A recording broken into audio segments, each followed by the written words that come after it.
If you watch all the way to the end, you're going to learn the middle name of Sylvester P. Smythe. Don't Google it.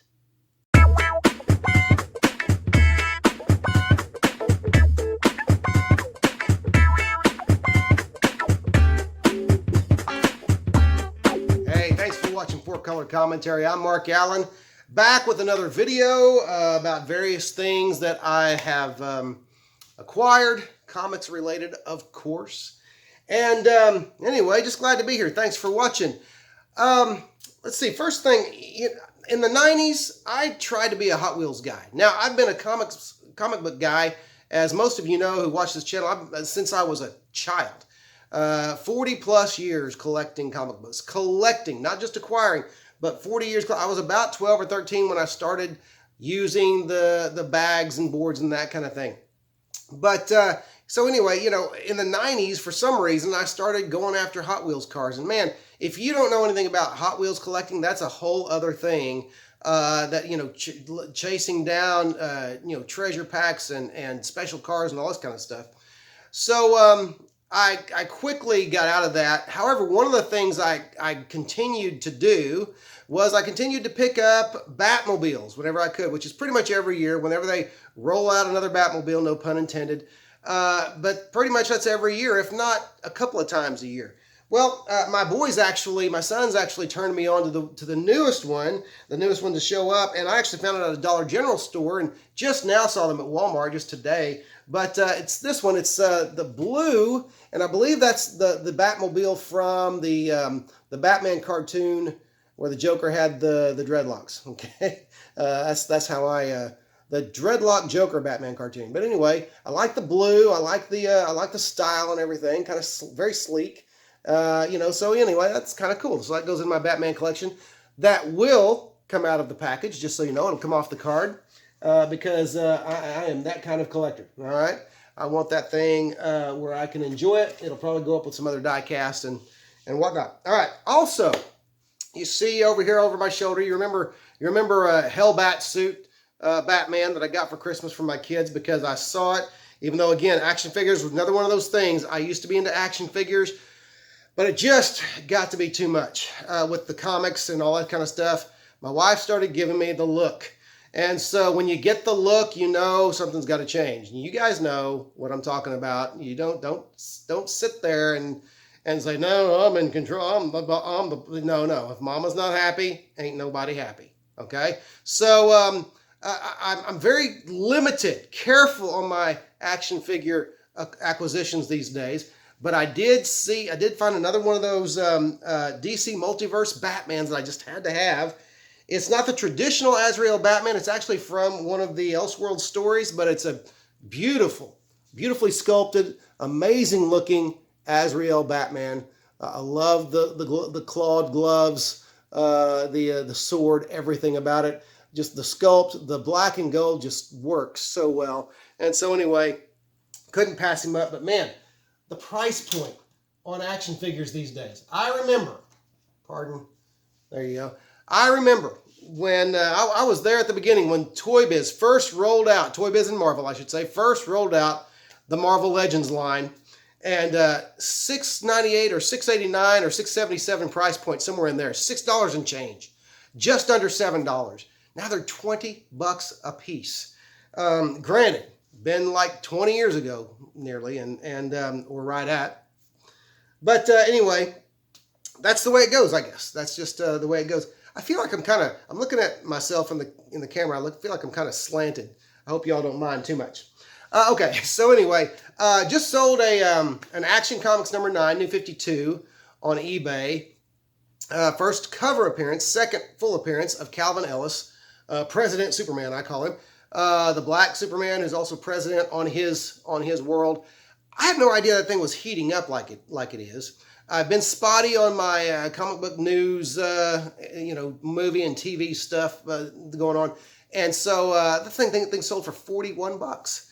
So I'm happy that goes into the comics fund, and I'm good with that. But getting ready to sell this one here. This is a really cool, Marvel Chillers #1. Pretty high grade issue. Got a little bit of wear issues and stuff like that. A little bit of wear showing, but really nice bright colors you can see there. Rich colors. I love the purple background and the blues and everything. And but with Motor the Mystic in there, I don't even remember why this is big. I know it has something to do though with WandaVision and the upcoming Doctor Strange movie and all of that good stuff.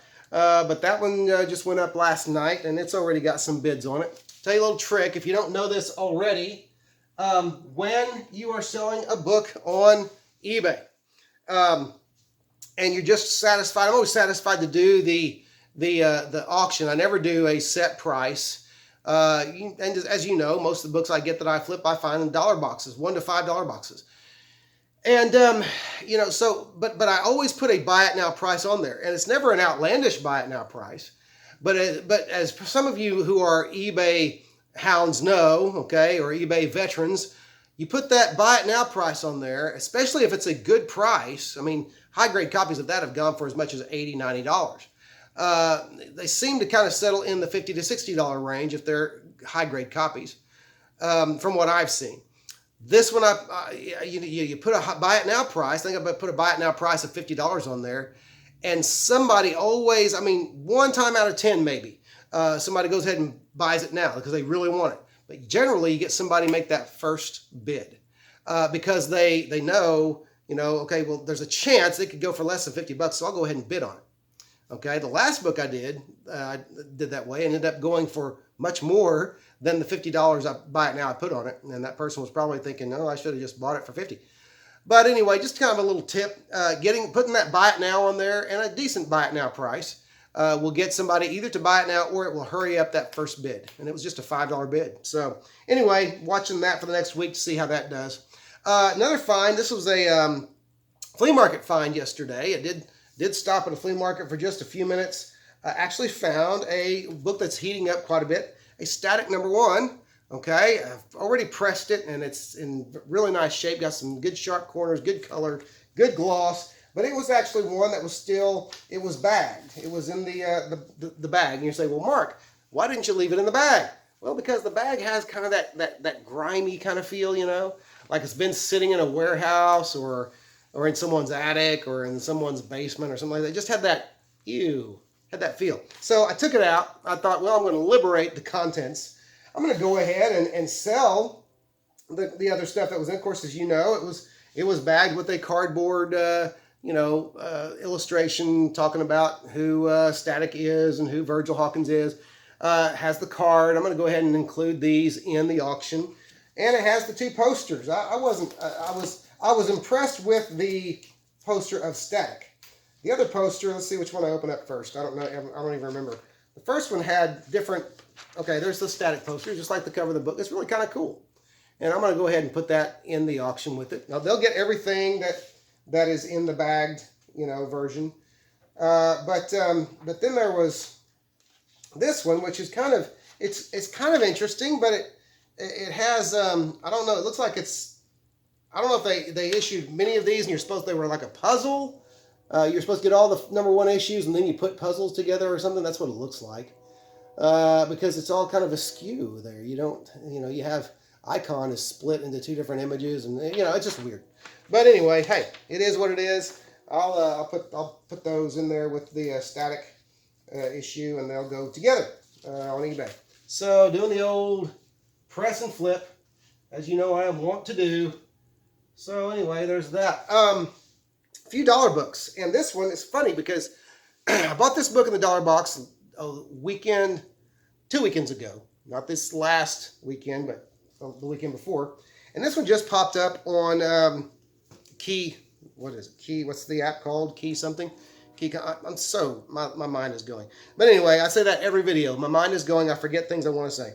But anyways, Secret Empire, Brave New World #2. The fourth Patriot there. I forget even the kid's name. I think it's Sean something. But I found it in the dollar box. It just looked interesting to me. It was an interesting read. Even though for a regular size comic, there's like 3 stories in there, so none of them are very long. But now that one's all of a sudden popped up on Key Comics app, and I think in high grade it goes for like $12. So we'll wait and see what that does. It was a cool story, but I never had any intentions of actually keeping it. You know how it is. So I only keep the stuff that I really, really like. Now, more dollar stuff. I love these. I've been going back and getting these 80-page giants. As you know, in the last video, had Flash 80-page giants, or Flash. They might have been secret files, but they were the 80-page giants. Issues 1 and 2. Love going back and reading those. I actually found JLA 80-page giants, issue 1 and 2. Okay, issues 1 and 2 of JLA 80-page giants. These were nice, thick books. These were fun to read. If you remember when these came out in the 90s, they were always a lot of fun. And so, and they were kind of spaced out too. This was, number 1 was July of 98. Number 2 was November of 99. So more than a year between the two. But cool reads. Always enjoyed those. They were always entertaining. This next one goes out to Metarog. Metarog, this will be coming to you. I know you like the promo comics and the advertising comics, or I'm not even sure what you call them. Found a Radio Shack comic I didn't have. You may already have it, but I haven't forgotten that I promised you some an AOK, and it's just a matter of getting them all together. But anyway, I hadn't seen that one before. So this and some other comics will be coming your way as an AOK soon. As soon as I can get them all together and get that done. Now, I found a Generation X Collector's Preview. There are 2 of these out there, I believe, because one of them is not. What am I trying to say? It's an ash can size, and then there's this one. This one is nice and thick, and it's got some really cool. Got a little bit of historical information about the X-Men in there. It's got a little bit about the movie that was going to be made by Richard Donner. I think it was Richard Donner, the X-Men movie that was going to be made. This was published in, I think, 94 or so. And, yeah, 1994. And so there's an interview. There's interviews with various creators like Scott Lobdell and such as that, Mark Buckingham, Richard Starkings. But there's also, let me see, the X-Men the movie. X-Men the movie. Just a little bit on the X-Men the movie. And, yeah, Richard Donner was going to produce it. Okay. And so anyway, just some neat historical stuff in there. Plus, you can't beat the very cool double cover by Chris Botchlow. I've always loved his art, and which is one of the reasons why I've been considering lately going back and reading. Still have every one of his the issues of Generation X that he drew. Going to go back and read those, give those a read again here very soon. Marvel Age number 1993. That's funny. Marvel Age 1993 number. They put the sticker right there. Oh, 126. Number 126 talks about the Razor line, the Berserkerverse, the Razor line of comics. Of course, the Barkerverse. I'm sorry, Berserkerverse. The Barkerverse unveiled. Clive Barker doing his stuff for Marvel, and I don't know. I never read a single one of those books. I never even read any of the Hellraiser stuff. I wasn't into that. But, I thought that was kind of interesting. Of course, I always pick up these Marvel Ages when I find them, if I find them in high grade, because I like to read them. And I remember when I was there for issue 1 of Marvel Age when it came out, and I always really enjoyed it. Okay? Now, those are the ones I found, dollar comics, a few dollar comics from Vintage Stock. I found a new place in Joplin called Through the Looking Glass. Through the Looking Glass has comics, but even more, much more than comics, it has old toys. Old toys, I think of some models and stuff like that. Really, really cool stuff.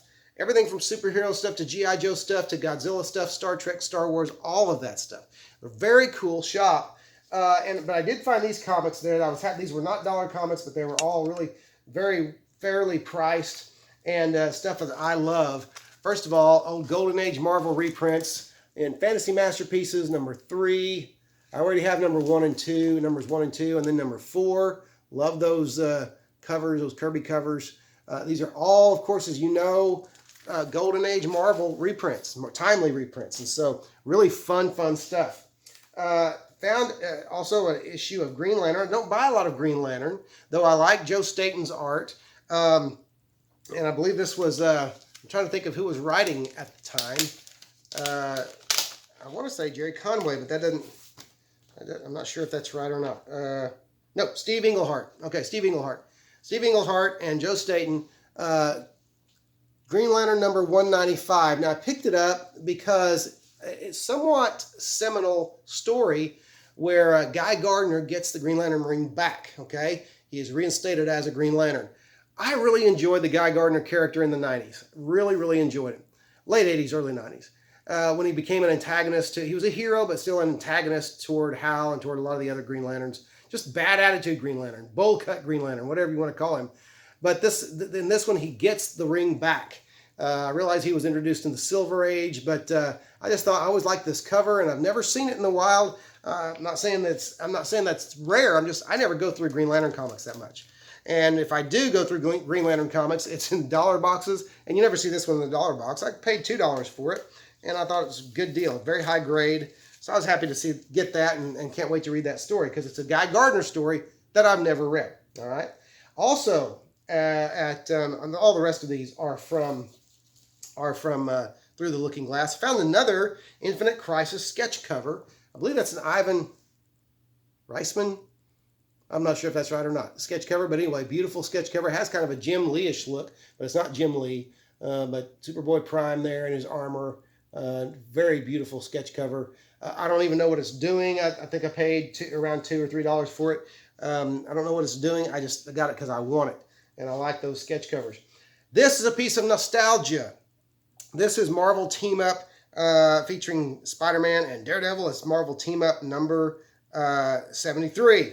This one I had when I was young. Let's see, 78. Bought it off the rack. I would have been 10 years old. Really remember enjoying that story so much, and love that cover. Who did this? Keith Pollard cover. I liked Pollard's work on Amazing Spider-Man in the day, and I know he doesn't always get the love he deserves, I don't think, but great Pollard cover there with Spider-Man and Daredevil and the Owl, and I honestly don't remember who did. I haven't looked at any of these yet, even though I've had them a little over a week. Don't remember who does the interior art, but I remember the story. Yeah, Kerry Gamble, some early Kerry Gamble art, which I've always, and this really makes sense because I remember when Kerry Gamble began doing Superman work. This would have been late 80s, mid to late 80s, and how he, I think that's right. Anyway, how Kerry Gamble's style always reminded me of the Marvel style. That makes sense. I think he did Marvel work before he did DC work, obviously, and so anyway. Kind of got trained in the Marvel method, but or influenced by Marvel artists. But I don't know that. I'm guessing completely. I don't know that much history on Kerry Gamble. And so anyway, just some really cool stuff though. What's really neat about the nostalgic comics, the ones you had when you were a kid, is how practically every panel, it's like a type of, your brain's not a muscle, but it's like a type of muscle memory. It's like your brain goes, oh, I know that panel. Oh, I know that panel. Oh, I've seen that panel. And it's just like, it's just pretty cool. It's just very nostalgic.